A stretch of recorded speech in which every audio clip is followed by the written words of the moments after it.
Now let's look at the word customer lifetime value. What is customer lifetime value? Customer lifetime value is how much money a business generates from each customer throughout the time period that person remains a customer of that business.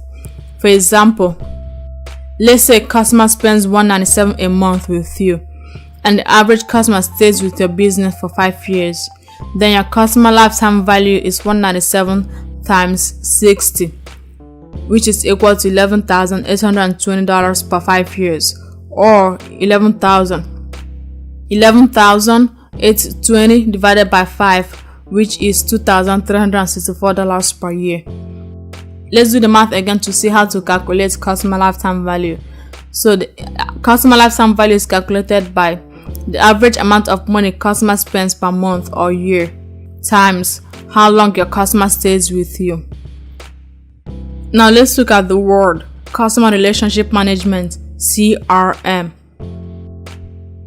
So what is customer relationship management? Customer relationship management is usually a software used for managing the relationship between the business and the customer. It is used to map out the customer journey, figure out what stage of the customer journey somebody's on, keep track of customers, sales, phone calls, text messages, emails, and many other customer business interactions.